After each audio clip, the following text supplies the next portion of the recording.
Hello. When Lena walked into the living room, I caught a flicker in her usual confident smile. It faltered for just a second. She had a bouquet in her hands, those same flowers she used to call white lies. Their scent filled the air, sweet and familiar, but this time it didn't remind me of love. It stung of betrayal. Her eyes shifted to the wall. That spot where our wedding photo used to hang? Now it was just a cold, empty space, staring back at her like a wound. I watched her freeze. She saw it too. I was already on the couch, sitting still, holding an old, battered book she once gave me for my birthday. I looked up, my voice steady, sharper than I meant it to be. Something missing, Lena? She didn't say a word. Her face went pale, and I knew, she knew, what was coming. Before we get too deep into this, though, drop a comment below and tell me where you're tuning in from. And hey, if this kind of story hits home, go ahead and subscribe and hit that little bell icon so you don't miss the next one. Alright, let's get into it. I sat there in that room that used to be filled with laughter, with inside jokes and late-night talks. That book in my hands? Normally, it could pull me away from the world for hours. But not today. Today, those pages meant nothing. The air felt thick, almost choking, and that sweet smell of those white flowers made it worse, like the perfume of a lie that wouldn't wash off. Sunlight drifted through the curtains, soft and golden, lighting up all the little reminders of the life we'd built. The old wooden clock on the wall ticked slow and heavy. That thing was an anniversary gift, once a symbol of our forever. Now, each tick sounded like distance growing between us. My eyes lingered on it for a second before I looked away.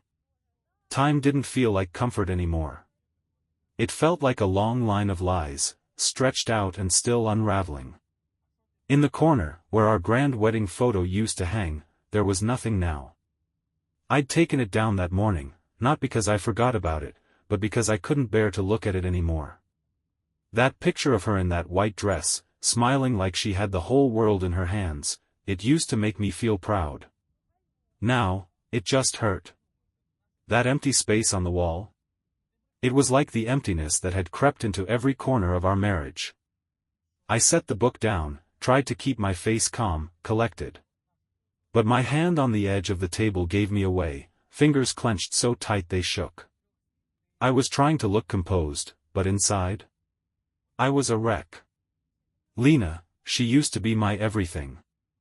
My sun, my anchor. But now, standing there, she looked like someone wearing a mask too perfect to be real. I'd started to see through it, those little cracks she thought I'd never notice. The whole room buzzed with tension, like the calm right before a storm breaks. I glanced out the window.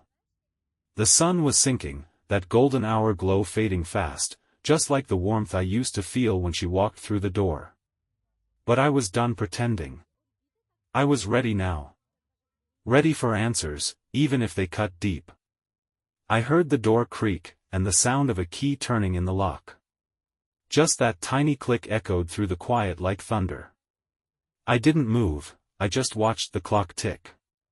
From the hallway, her voice came, soft and almost, too sweet. "Hey, honey. I'm home." Then came the click of her heels on the hardwood, every step loud and clear. I used to love that sound. Every footstep used to mean she was back, that I wasn't alone. But today? Every tap felt like a countdown to something I couldn't stop. I turned my head slowly, met her gaze with a calm stare. I tried to look like still water on the surface, but inside me, waves were crashing hard.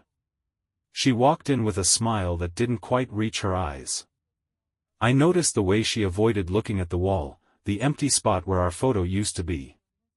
She paused, smoothed her hair, and set the bouquet down on the table. Her smile brightened just a little. "I saw these and thought they were beautiful," she said. "So I picked them up for you. You always did love white lies, didn't you?" Her voice tried to sound casual, like nothing was wrong. I looked at the flowers, white petals, gold in the center, so pure you'd think they were innocent. But all I saw was the cover for something rotten underneath. To her, they might have been a peace offering. To me, they were just another mask. Those petals? They looked perfect, sure, clean, delicate, like they belonged in a wedding ad. But to me, they felt like a mask. All pretty on the outside, while something foul crept underneath. A cover-up. Just like everything else. I gave a small nod, nothing more. My lips didn't move, but my eyes drifted down to her hands. She was still holding the bouquet, and though she tried to seem composed, her fingers were trembling. She couldn't hide it. She was nervous. The air between us got heavier by the second, thick with everything we weren't saying. Lena's eyes wandered around the room, like she was trying to find something to latch onto. That's when she saw the bowl of keys on the shelf, and the 2 movie tickets I'd purposely placed there. Tickets that were never meant for her. I caught the moment it clicked. A flicker of awareness crossed her face. She was starting to feel the shift. She knew something wasn't right. But instead of letting that fear show, she pulled out her signature move, a smile. That soft, sweet smile she always used when she wanted to dodge suspicion.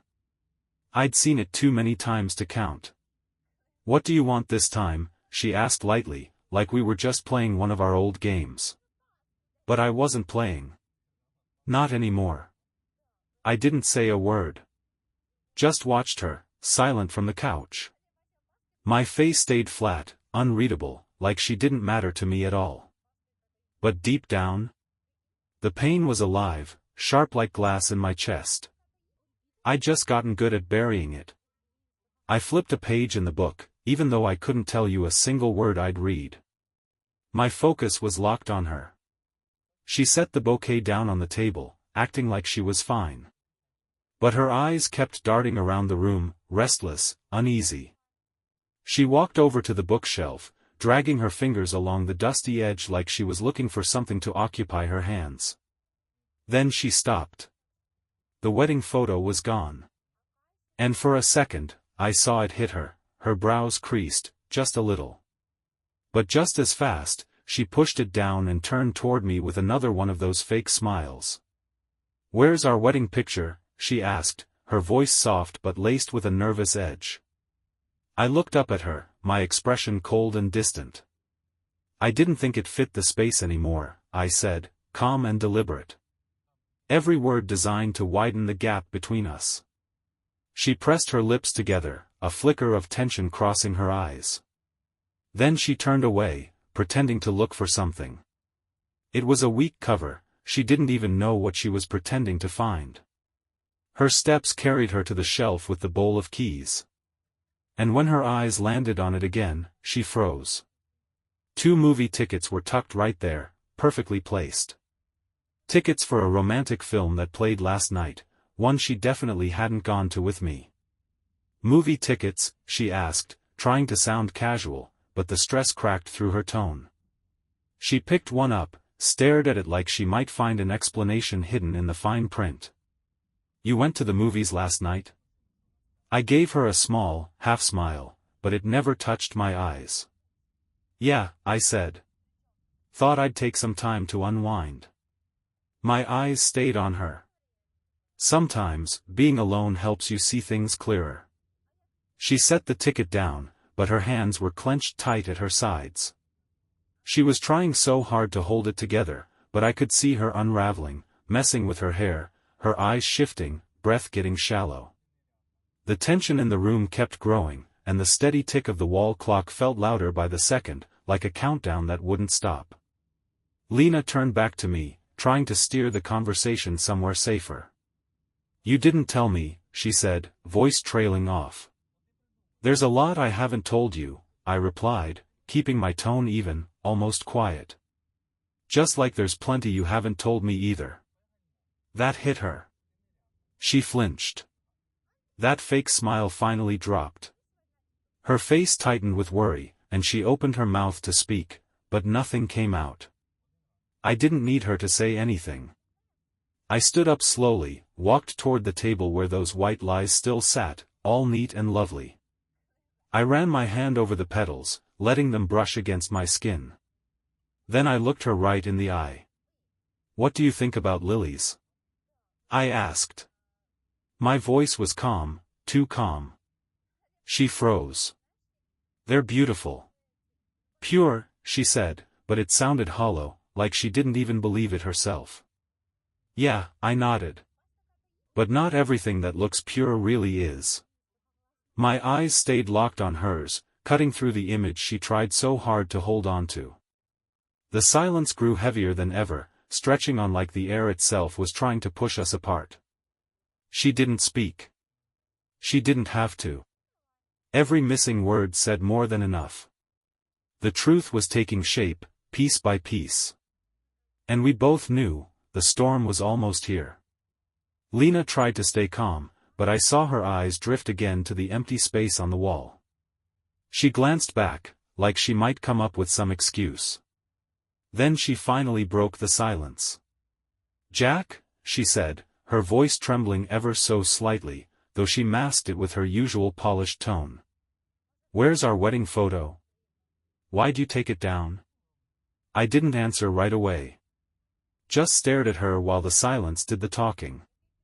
After a moment, I closed the book I hadn't really been reading and set it on the table. "It doesn't belong there anymore," I said, my voice low and steady. She frowned, twisting a lock of hair around her finger, a nervous habit I'd seen 1,000 times. "What do you mean?" "That's our wedding photo. You used to say it was the most important thing to you," she said, her voice soft and a little shaky, like she was trying to pull us back to some better version of the past. And yeah, she was right. I did say that. Back when it meant something. I looked her straight in the eye. "It was," I said, calm but honest. "But now it's just a reminder of everything we lost." That landed. I saw it hit her. She stepped back, like my words were knives instead of sentences. "Jack, what are you trying to say?" she asked, her voice getting quieter, the fear creeping in around the edges. I leaned back in the chair, crossed my arms. My body looked relaxed, but inside, I was bracing for impact. Truth is, I'd been holding this in for a long time. And now that it was coming out, there was no stopping it. "Lena," I said, slow and steady, "that empty space on the wall? That's what we've got left between us. It's not just the photo that's gone, it's everything that used to be real." She tried to answer. I could see her mouth move like she wanted to form a sentence, but nothing came out. Her hands clutched the bottom of her shirt, fingers trembling. That look in her eyes, guilt and fear doing a dance she couldn't hide. "I don't get why you're saying this," she whispered, trying to keep her voice even. "After everything we've been through, you can't just take that photo down without even saying anything." I leaned forward, eyes locked on hers. "Oh, but you think that's the problem?" I said, voice low and cold. "Taking down a picture? What about everything you've been keeping from me? Do I not deserve to know? Or are your secrets also too inconvenient to bring up?" That cracked her. I saw it in her face, her confidence started to crumble. Her eyes darted like she was looking for an escape route. "Jack, what are you talking about?" she asked, but her voice was thinner now, like even she didn't believe she was clueless. I didn't raise my voice. I didn't have to. "What I'm saying is, when something stops being true, hanging on to it is just lying to yourself," I said. She didn't move. Just stood there, frozen, like I'd built a wall between us with nothing but words. She bit her lip, eyes shifting again, somewhere between panic and guilt. "I'm sorry if I did something that made you feel like this," she offered, like that could somehow smooth the cracks. I shook my head. "Don't apologize for something you're not ready to admit." And that silence that followed? It was thick, almost unbearable. The tension was choking the air in the room. I could feel it.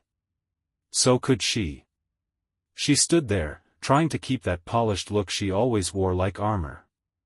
But I noticed the tremble in her fingers, the way her mask was starting to slip. She was cracking. And I wasn't going to be the one to stop it this time. Lena stood across from me, her hand gripping the edge of the table like it was the only thing keeping her upright. And that smile she always wore? It kept slipping every time our eyes met. She was falling apart, piece by piece. I finally broke the silence. My voice came out low, steady. "Lena," I said, leaning back in my chair, "how long do you really think you can keep pretending?" She sucked in a breath like I'd knocked the air out of her. For a second, she looked truly confused. Or maybe she was just buying time, hoping to throw me off. "Pretending? What are you even talking about?" she asked, forcing her voice to sound casual. It didn't land. I tilted my head a little, watching her.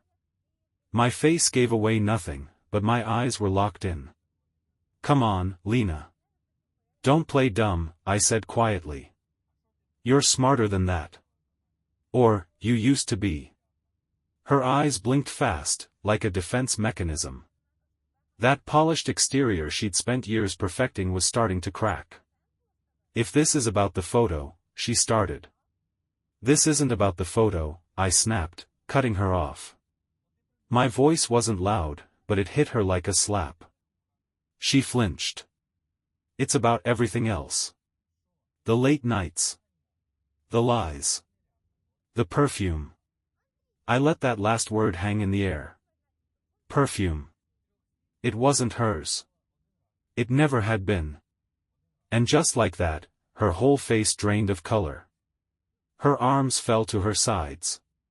She took a step toward me, unsteady. "Jack, what are you saying?" I stood up, slow but deliberate, putting just enough weight in my steps to close the space between us. My voice was calm, but there was fire underneath it. "I'm saying I know, Lena. I know about the dinners. The messages. Him." Her lips parted like she wanted to respond, but nothing came out. All that image, her poise, her charm, it started to fall apart right in front of me. Finally, she managed to whisper, "How long have you known?" I gave a bitter, half-hearted smile. "Long enough." Her face twisted with shock. Then desperation. "It wasn't, Jack, it's not what you think. It didn't mean anything." I laughed. A dry, humorless sound. "Didn't mean anything?" I repeated. "That's what you're going with?" I lowered my voice then, but it only made my words hit harder. "You tore down everything we built, and now you're standing here telling me it didn't mean anything?" Her eyes filled with tears. Her breathing turned ragged. "Jack, please. I made a mistake, I know I did.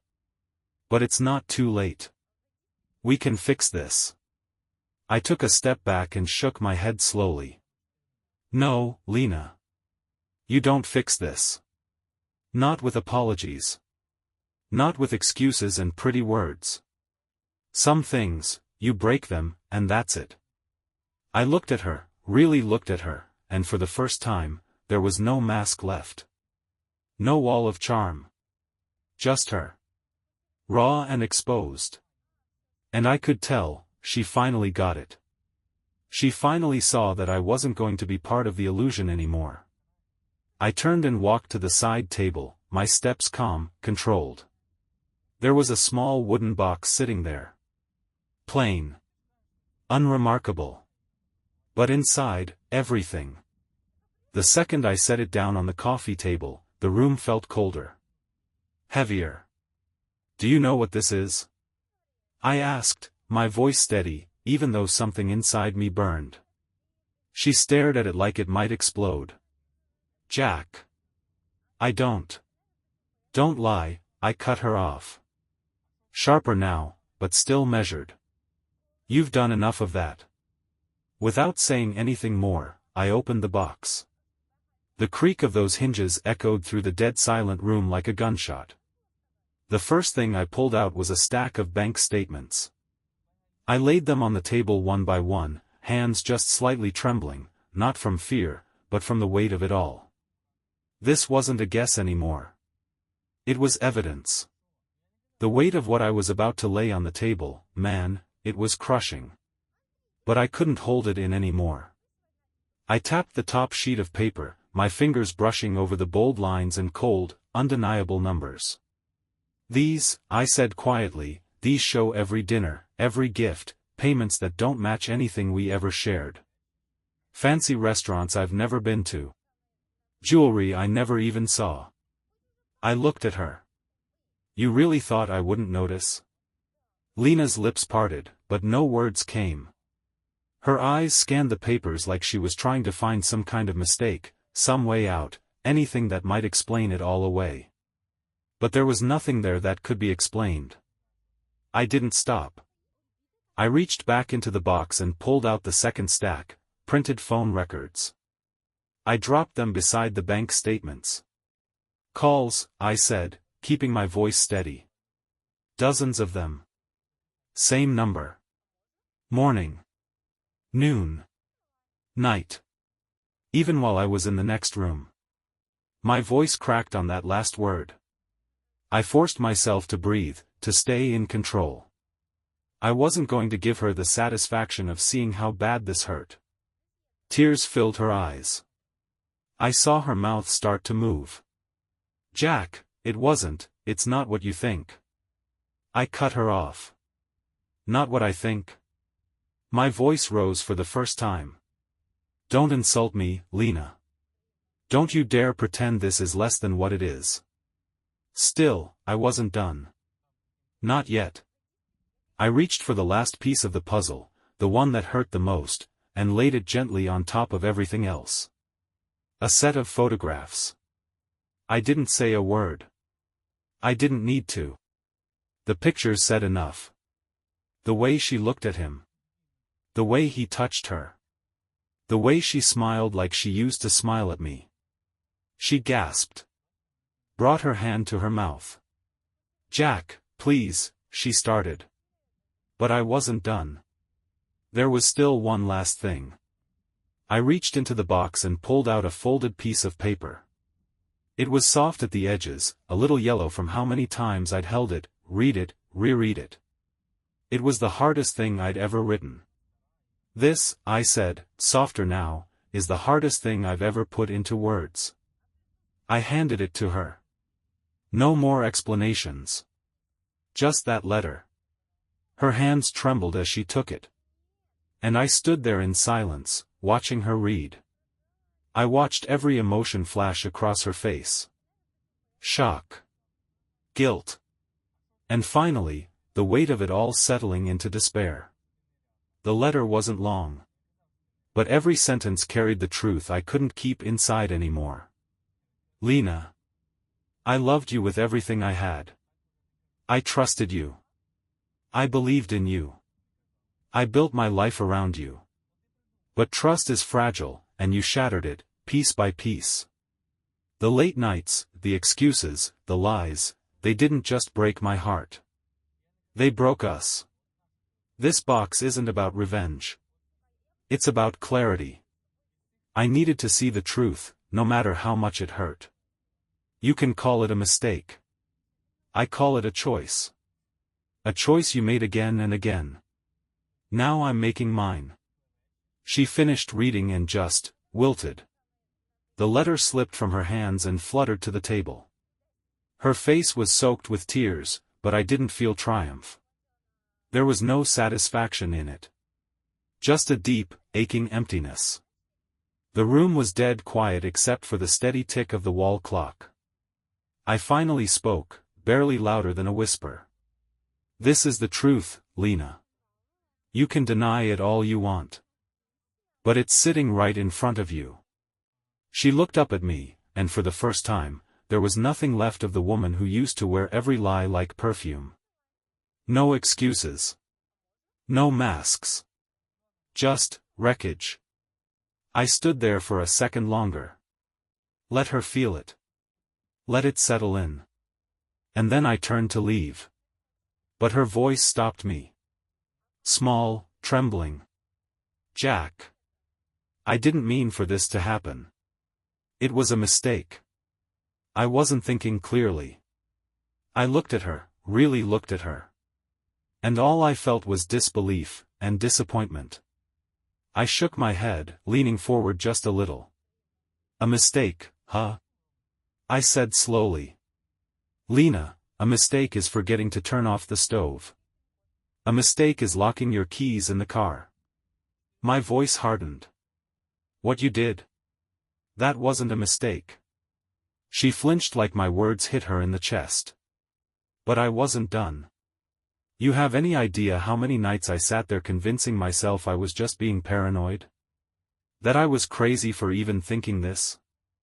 I stared straight through her, and everything I'd been pushing down rose up in my voice. Do you remember all those nights you came home late, smelling like a perfume that wasn't yours? And you'd just laugh, like it was from a coworker's hug or some story that never made sense? She used to shrug it off with a laugh, said it was just a hug from a coworker. That's where the perfume came from. Or she'd ramble through some vague story about another work dinner that never quite added up. The timelines always felt off. The details were fuzzy. My gut always knew something was wrong, but I buried it. Pushed it down. My chest tightened, and I could feel the anger rising, not like a storm, but like a slow, steady boil. My voice cracked a little as I tried to hold it together. I took a deep breath and steadied myself before I spoke again. Lena, I said, quieter now, I wanted to believe you. I wanted to trust you so bad, I convinced myself I was imagining things. That maybe I was just being paranoid. I shook my head slowly, eyes fixed on her. But deep down, I knew. I just didn't want to face it. She took a shaky step toward me, her face streaked with tears. Jack, I know I hurt you, she cried. But I didn't mean to. I cut her off right there, my voice rising, not yelling, but sharp enough to slice through the room. You didn't mean to? I repeated. Every dinner, every phone call, every time you looked me in the eye and lied, you didn't mean to? I took a step back, creating more space between us. My whole body felt stiff, like it was bracing itself. Like if I relaxed for even a second, I'd fall apart. Don't insult me, Lena. Don't stand there and call this some kind of accident. Her sobs grew louder, but I didn't move. My heart was pounding, and my thoughts were racing, colliding in my mind faster than I could keep up. Still, I stayed standing, not just physically, but emotionally, because I had to. Do you even know what it felt like? I asked, quieter now, but no less intense. Sitting here night after night, wondering where the hell you were? Questioning every word that came out of your mouth because I could feel the truth slipping away. Every word hit like a hammer. Not just for her, but for me too. She broke. Lena dropped into the chair behind her like her legs had given out, buried her face in her hands, and sobbed. I'm sorry, she whispered through the tears. I was wrong. I was so wrong. But Jack, can't we just try? Can't we fix this? I looked at her for a long moment. There used to be tenderness there. I used to love her so deeply it scared me sometimes. But now there was nothing left in me but truth. Cold, heavy, and unmoving. Fix this, I echoed, almost like I was talking to myself. The words felt empty. Then I shook my head. No, Lena, I said. You don't get to fix something you've already destroyed. You don't get to undo the choices you made. And just like that, the room went still. A heavy silence wrapped around us like a blanket we didn't ask for. The kind that suffocates instead of comforts. She didn't say anything. Couldn't. Nothing she said would have changed what had already happened. And as much as it tore at my insides, I knew it then, there was no going back. I let out a slow breath, steady and controlled. And then, with the last bit of weight behind my words, I spoke again. My voice was calm. But it didn't bend. The silence between us felt endless.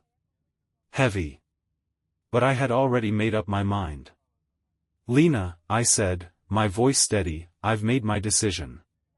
I let those words hang in the air for a second. This wasn't easy for me. And it's not something I can take back. I'm leaving. Her head snapped up, eyes wide, tears streaming down her face.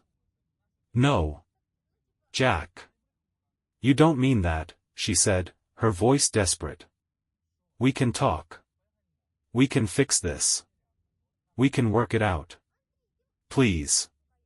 I shook my head slowly. I didn't waver. I had to hold my ground now more than ever. I've already started preparing, I told her, calm and clear. My things are packed. The divorce papers? They're ready. I filed them this morning.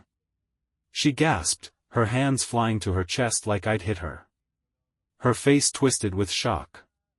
Jack, please, don't do this, she begged. Whatever it takes, I'll change. I'll do anything. I didn't even hesitate. You already had your chance to change, I said, more firmly this time. Every lie you told, every time you looked me in the eye and chose deceit, you made this outcome inevitable. I paused. Not for effect. Just to breathe, to make sure I still had control over my voice, over myself. When I looked at her again, I could see her falling apart, completely. And for the first time, I didn't try to catch her. This isn't about getting even, I said, softer now. It's not about rage or punishment. It's about freedom. I took a breath, grounding myself in the truth of it. I can't live in a house built on lies. I won't. I deserve more than this, and honestly, so do you. That hit her. I could see it in her body, how she sank deeper into the chair, her tears falling in silence. She didn't fight anymore. She couldn't. I straightened up, bracing myself for the last part. The prenup, I said, my voice steady and final. I signed it back then because I trusted you. I truly believed I'd never need it. I let out a soft, bitter laugh, just a small one. But here we are. I gave her a long look, one final glance at the person I once loved more than anything. It's funny, I added. That something we treated like a formality ended up being my safety net. And just like that, I felt a calm settle over me. No more questions. No more what-ifs. The decision was made. And with it came a strange, unexpected lightness. There was nothing left to carry anymore. I glanced around the room one last time, my eyes landing on the blank spot where our wedding photo used to be. Just empty wall now. It's all done, Lena, I said quietly. And I meant it. The movers will come tomorrow to get the rest of my things, I said, voice steady. By the time this is over, we'll both have a clean slate. And with that, I turned toward the door. For the first time in months, maybe years, I felt lighter. Like the weight I'd been dragging around, every doubt, every lie, every sleepless night, had finally let go of me. Yeah, it hurt. Of course it did. But there was relief in it too. Real, solid relief.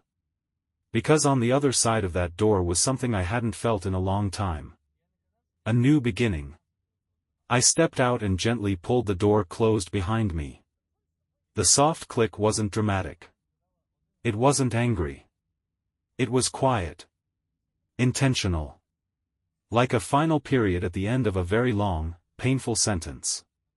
I didn't look back. Inside, I imagine the silence hit like a hammer. Lena didn't move. I knew that much. I could almost picture her, still frozen in that chair, tears staining her cheeks, her body stiff with shock. Eventually, her eyes would fall to the table, those papers, the photos, the phone records, the letter. all of it staring back at her. A brutal, undeniable truth she couldn't run from anymore. Her hands would start to tremble. I knew that, too. She'd pick up one of the photos, maybe the one where he had his hand on her back just a little too long. I could see her fingertips brushing over the surface, like she was trying to rub the truth away. But the truth doesn't smudge. The weight of it all would start to crash down on her. One wave after another. Her breath would turn shallow. Uneven. And then it'd happen, just like I'd heard so many nights when I was the one crying in secret, she'd break. A deep, guttural sob that echoed through that quiet room. She'd fall to her knees, clutching the photo like it could bring back what she destroyed. Her shoulders heaving, her whole body shaking, swallowed up by everything she tried so hard to keep hidden. Those white lilies on the table. Still untouched. Still sitting there, looking beautiful on the outside, empty and cold on the inside. Just like the lies they were meant to cover. And then, her voice. Barely audible, cracked and desperate. "Jack," she'd whisper. "Please don't leave me. Please." But I was already gone. She'd crawl to the table, fingers fumbling to grab the letter. The same one she had just read, now reading again through tears so thick they blurred every word. But it didn't matter how many times she read it. Nothing was going to change. I knew what was happening behind me, even without turning around. Lena's eyes, red, raw, filled with tears, were probably locked on that letter again. Every word I wrote, every sentence I meant, cutting deeper now than they ever could have when I was still standing in front of her. I could almost hear her voice rise through the sobs. "Jack, you said for better or worse. That was our vow. You promised me forever." But her cries were met with silence. And that silence? It said everything. My absence hung over her like a shadow she couldn't escape. The same house where we once built a life together now felt colder than winter. All those memories, laughter, whispered promises, the little inside jokes, they were just ghosts now. Echoes in empty rooms. I imagined her still sitting on the floor, clutching that letter in one hand and a photo in the other. Shaking. Crying. Drowning in everything she tried to cover up for so long. Outside, I could hear the faint sound of my car engine starting. The only reply to her pleading. She probably looked up at that empty wall, the place where our wedding photo used to hang. And maybe, just maybe, she whispered my name one last time. But I wasn't there to hear it. And even if I was, I don't think it would have stopped me. I stood in the doorway with my suitcase by my side. Familiar weight. Felt heavier than it really was, but also grounding, like this moment needed to be felt in my bones. I let my eyes sweep across the house one final time. The living room looked like a crime scene, not of violence, but of heartbreak. The table still scattered with evidence of everything I'd uncovered. I could still faintly hear her crying in the other room. But it didn't twist my heart like it once would have. It was just noise now. Like an old floorboard creaking or distant traffic humming through the window. There was no more rage. No victory. No satisfaction. Just clarity. And calm. I stepped outside and pulled the door shut behind me. Not a slam. Just a soft, deliberate click. It sounded final. Like a period at the end of a chapter I'd stayed in too long. Everything was still. The air was crisp and cool. It carried the faint smell of freshly cut grass. A breeze brushed past my face, soft and real, and I inhaled, deeply. For the first time in years, it felt like I could finally breathe.